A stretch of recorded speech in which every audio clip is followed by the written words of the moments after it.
The lion is called the king of animals, but its real power is not just strength. It is family, territory, and survival in open country, where every sound, scent, and shadow can matter. The opening should feel majestic, but not fake. This is a real animal in a real landscape, not a crown in a storybook. The image is familiar: a golden mane, a sunrise, a roar over the grass. But the real lion is more complex than a symbol. It lives inside a system of pressure, cooperation, hunger, and risk. That contrast is the point. The legend is loud, but the biology is more interesting. Lions are big cats, members of the genus Panthera. Most wild lions live in parts of sub-Saharan Africa, especially savannas, grasslands, and open woodlands, where cover is scattered and prey is constantly moving. Their range today is smaller than it once was, which makes every remaining population important. They are not jungle animals in the classic sense. The world that shaped them is mostly open: tall grass, heat, dust, scattered trees, and long distances between safety, water, and food. Even shade becomes part of survival, because heat can decide when a pride moves and when it waits. That open landscape helps explain what makes lions unusual. Most big cats live mostly alone. Lions build social groups.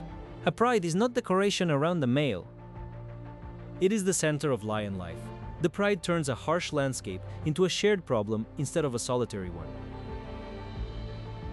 A pride usually includes related lionesses, their cubs, and a small number of adult males or a male coalition. The exact size changes with food, territory, births, deaths, and competition. Some prides are small and unstable. Others become large enough to dominate valuable hunting grounds.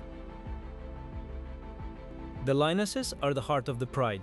They often stay close to the place where they were born, raising cubs together and defending access to hunting grounds that their mothers may have used before them. Their bonds are not sentimental background. They are practical tools for survival. Social life is not easy, but it gives lions advantages. A group can watch more directions, protect cubs better, hold territory longer, and bring down prey that would be difficult for one cat alone.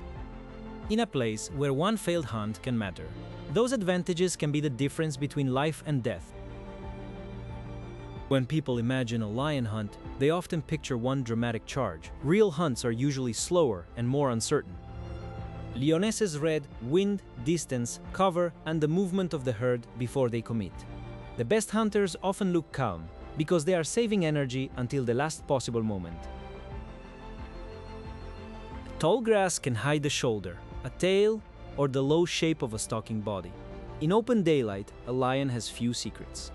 The grassland rewards patience more than blind speed. A few meters of cover can change the odds in a landscape where prey are always watching.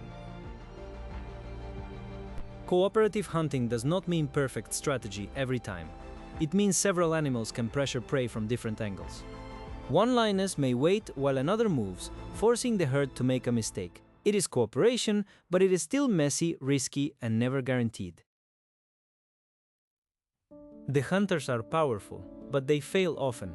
That is one reason lions rest so much. Hunting burns energy fast, especially in heat. A lion that wastes effort may not get another chance soon. Rest protects the body for the next chance, and in lion life, the next chance may come after sunset. Male lions are not just ornaments with manes. Adult males defend access to territory, protect breeding rights, and confront rivals. Their world is built around strength, alliances, and a constant risk of being replaced. A male may look relaxed, but his position is never completely safe. Many males survive by forming coalitions, often with brothers or close companions. A coalition can hold a territory better than one male alone, but even a strong coalition has to patrol, scent mark, and answer challengers. This is why male life can be brutal, power is temporary, and every border has to be defended again. The roar is one of the strongest sounds in the grasslands. It can carry across distance, telling other lions where a pride is, warning rivals, and helping separated members locate each other in the dark. At night, a roar can make an empty plain feel occupied before a rival ever sees the pride. A lion mane is not just decoration.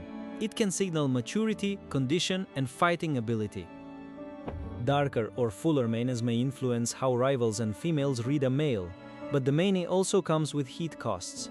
A mane can impress, intimidate, and advertise, but it cannot win every fight by itself.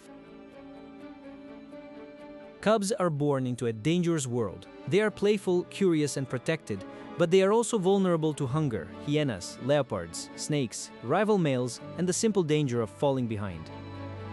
The softness of cubs is part of the story, but so is the danger surrounding them. Lionesses often share nursing and protection. This cooperation can help cubs survive, but it does not remove risk.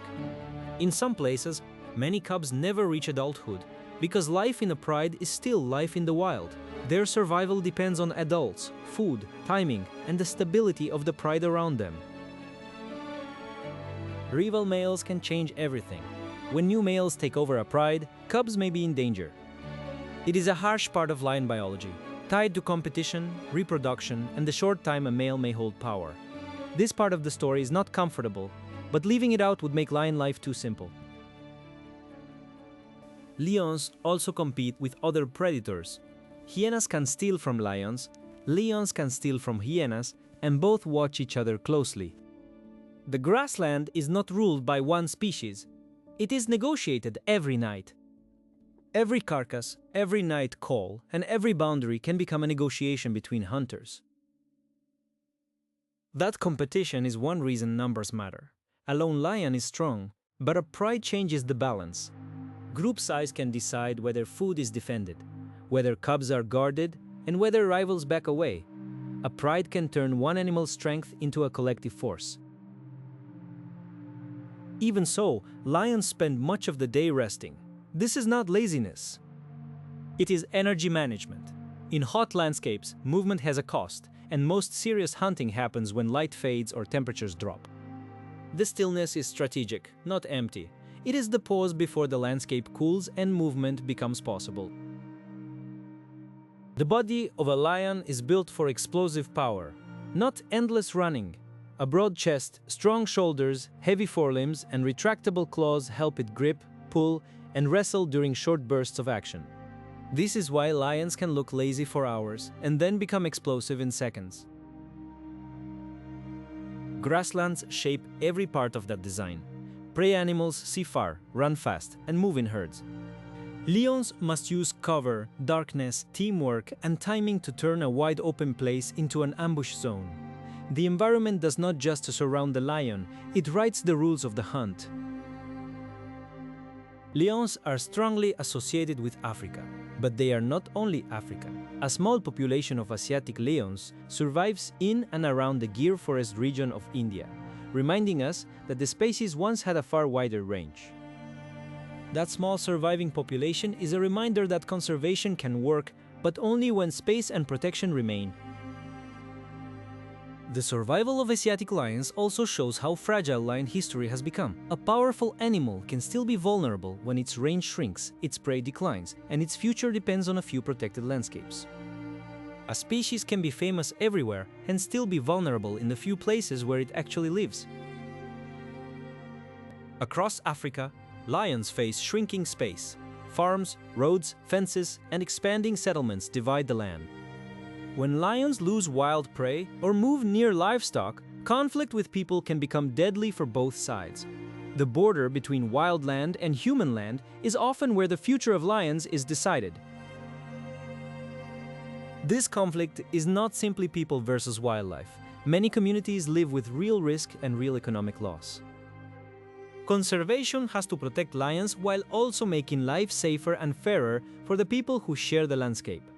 Good conservation cannot ignore people. It has to reduce conflict instead of only celebrating wildlife from far away. Prey decline is another pressure. A pride cannot survive on image, legend, or strength alone.